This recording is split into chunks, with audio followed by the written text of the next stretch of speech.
Good afternoon. Market വ്യൂവിലേക്ക് സ്വാഗതം. ആദ്യം സാമ്പത്തിക മേഖലയിൽ നിന്നുള്ള തലക്കെട്ടുകൾ. വ്യാപാര തുടക്കത്തിലെ വമ്പൻ നഷ്ടം കുറച്ച് ഇന്ത്യൻ വിപണികൾ. ദേശീയ ഓഹരി വിപണി 22,073 പോയിന്റ് വരെ ഉയർന്നു. മെറ്റൽ, ഓയിൽ മേഖലകൾ ഒഴികെയുള്ള ഓഹരികൾ നഷ്ടത്തിൽ. RBI സ്പെഷ്യൽ ഓഡിറ്റ് പ്രഖ്യാപിച്ചതോടെ IIFL ഫിനാൻസ്, JM ഫിനാൻസ് ഓഹരി വില 3% ഇടിഞ്ഞു. സെബി മുന്നറിയിപ്പിൽ നഷ്ടം നേരിട്ട് ICICI സെക്യൂരിറ്റീസ്. പ്രതീക്ഷിച്ച നേട്ടമുണ്ടാക്കാതെ രൂപ. ലോകവിപണിയിൽ സ്വർണ്ണം ഔൺസിന് $2,170 കുറഞ്ഞു. ക്രൂഡ് വിലയിലും നേരിയ കുറവ്.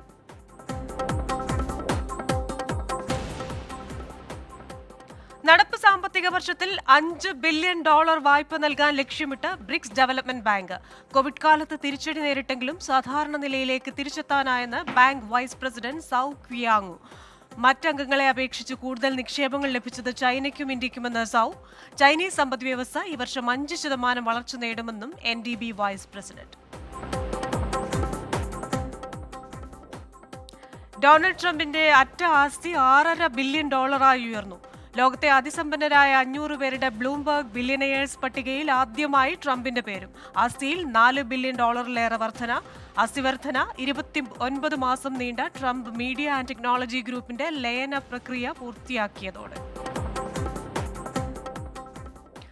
ചരിത്രത്തിൽ ആദ്യമായി ബീജിംഗിനെ പിന്തള്ളി ഏഷ്യയിലെ ശതകോടീശ്വരന്മാരുടെ കേന്ദ്രമായി മുംബൈ. രാജ്യത്തിന്റെ സാമ്പത്തിക തലസ്ഥാനത്ത് നിലവിലുള്ളത് 92 ശതകോടീശ്വരന്മാരെന്ന ഹുറൂൺ റിസർച്ച്. ആഗോളതലത്തിൽ ന്യൂയോർക്കിനും ലണ്ടനും പിന്നിൽ മുംബൈ 3-ാം സ്ഥാനത്ത്. കഴിഞ്ഞ വർഷം മഹാരാഷ്ട്രയിൽ പുതുതായി 26 ശതകോടീശ്വരന്മാരുണ്ടായെന്നും ഹുറൂൺ റിസർച്ച്. മുംബൈയിലെ ശതകോടീശ്വരന്മാരുടെ ആസ്തി 47% വർദ്ധിച്ച് $445 ബില്യൺ ആയി. ആദ്യ ഇലക്ട്രിക് വാഹനം ആഡംബര ഔട്ട്ലെറ്റായ നെക്സയിലൂടെ പുറത്തിറക്കാൻ മാരുതി. 60 കിലോവാട്ട് അവറിൽ പ്രവർത്തിക്കുന്ന വാഹനത്തിന് 550 കിലോമീറ്റർ റേഞ്ച് വാഗ്ദാനം ചെയ്യുന്നുവെന്ന് റിപ്പോർട്ട്. EVയുടെ രൂപകൽപ്പന നിർവഹിച്ചിരിക്കുന്നത് ജപ്പാനിലെ Suzuki motor corporation. Made in India സെഗ്മെന്റിൽ വാഹനം യൂറോപ്പിലേക്കും ജപ്പാനിലേക്കും കയറ്റുമതി ചെയ്യും. ഇന്നത്തെ വിപണി നോക്കിയാൽ രാവിലെ വലിയ നഷ്ടത്തിലേക്ക് പോയ വിപണി ആ നഷ്ടം ഒന്ന് കുറച്ചിട്ടുണ്ട്. ദേശീയ ഓഹരി വിപണി 22,000 മുകളിൽ വ്യാപാരം എന്ന പഴയ നിലയിലേക്കൊക്കെ ഉയരുന്ന ഒരു കാഴ്ചയും ഇന്ന് നമ്മൾ കണ്ടു. ദേശീയ ഓഹരി വിപണി ഇപ്പോൾ നോക്കിക്കഴിഞ്ഞാൽ 51 പോയിന്റ് ഉയർന്ന് 22,045 എന്ന നിലയിലാണ് വ്യാപാരം നടക്കുന്നത്. RBIയുടെയും സെബിയുടെയും ചില നീക്കങ്ങൾ ബാങ്കിംഗ്, ഫിനാൻഷ്യൽ സർവീസസ് മേഖലയിൽ കുറച്ച് പ്രശ്നങ്ങൾ ഉണ്ടാക്കിയിട്ടുണ്ട്. ഇവിടെ ബാങ്കിംഗ് നിഫ്റ്റിയും അതേപോലെ തന്നെ ഫൈനാൻഷ്യൽ സർവീസസ് നിഫ്റ്റിയും ഇടിവാണ് കാണിക്കുന്നത്. ഇനി ബോംബെ ഓഹരി സൂചികയിലേക്ക് വന്നു കഴിഞ്ഞാൽ ബോംബെ ഓഹരി സൂചിക 276 പോയിന്റ് താഴ്ന്ന് 72,555 എന്ന നിലയിലാണ് ഇപ്പോൾ വ്യാപാരം നടക്കുന്നത്. ഡോളർ രൂപ വിനിമയ നിരക്ക് നോക്കിക്കഴിഞ്ഞാൽ കഴിഞ്ഞയാഴ്ച ഡോളർ വലിയ മുന്നേറ്റമാണ് നടത്തി ക്ലോസിംഗിൽ വന്നിരുന്നത്. 83 രൂപ 68 പൈസയായിരുന്നു ഒരു ഡോളറിന് നമ്മൾ കൊടുക്കേണ്ടിയിരുന്നത് വെള്ളിയാഴ്ച വൈകിട്ട് വ്യാപാരം അവസാനിപ്പിക്കുമ്പോൾ. എന്നാൽ രൂപ അത്യാവശ്യം നല്ല നേട്ടം ഇന്നുണ്ടാക്കിയിട്ടുണ്ട്.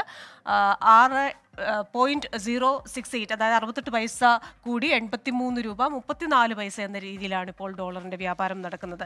ഇന്നത്തെ ഒരു ഉച്ചയ്ക്കത്തെ മാർക്കറ്റ് എങ്ങനെയാണെന്ന് അറിയുന്നതിനായി ശ്രീ പോൾ തോമസ് ഉണ്ട്, എക്സിക്യൂട്ടീവ് ഡയറക്ടർ DBFS ആണ്. Good afternoon Shri Paul Thomas. എന്തായാലും ഇന്നത്തെ വിപണി ആ നഷ്ടം ഒന്ന് കുറച്ചിട്ടുണ്ട്. ചില കാര്യങ്ങൾ വിപണിയെ ബാധിച്ചിട്ടുണ്ട്. അദാനി ഗ്രൂപ്പിനൊരു നേട്ടമുണ്ടായിട്ടുണ്ട്. മെറ്റൽ മേഖല വളരെ മികച്ച നേട്ടത്തിലാണ് പോകുന്നത്. ഉച്ചയ്ക്ക് എന്താണ് വിപണിയെ സ്വാധീനിക്കുന്നത്? Good afternoon. ഇന്ന് മാർക്കറ്റ് കാലത്ത് വന്ന ഒരു സെല്ലിംഗ് പ്രഷർ പിന്നീട് കണ്ടില്ല. മാർക്കറ്റ് ഇപ്പം വളരെ ചെറിയൊരു റേഞ്ചിനുള്ളിൽ സ്റ്റഡി ആയിട്ടാണ് മാർക്കറ്റ് മുന്നോട്ട് പോകുന്നത്. ഏകദേശം 50 പോയിന്റോളം നിഫ്റ്റി താഴെ തന്നെയാണ് മാർക്കറ്റ് പോകുന്നത്. എന്നാൽ 22,040, 22,050 എന്നുള്ള ഒരു റേഞ്ചിൽ, അതായത് 22,000 മുകളിലാണ് മാർക്കറ്റ് നിൽക്കുന്നത് എന്ന് നമുക്ക് മനസ്സിലാകുന്നു. മാർക്കറ്റിനെ സംബന്ധിച്ചുള്ള ഇന്ന് പ്രധാനമായിട്ട് കണ്ടത് റെയിൽവേ സ്റ്റോക്സ്, അതായത് IRFC, RVNL, ടെക്സ്റ്റൈൽ, ഇർക്കോൺ തുടങ്ങിയ ഷെയറുകളെല്ലാം 3% മുതൽ 5% വരെ ഉയർന്നാണ് നിൽക്കുന്നതെന്ന് മനസ്സിലാക്കുന്നു. എന്നാൽ IT സ്റ്റോക്സ്, അതുപോലെ റിയൽ എസ്റ്റേറ്റ് തുടങ്ങിയ ഷെയറുകളിലൊക്കെ സെല്ലിങ് കണ്ടിന്യൂ ചെയ്യുന്നുണ്ട്.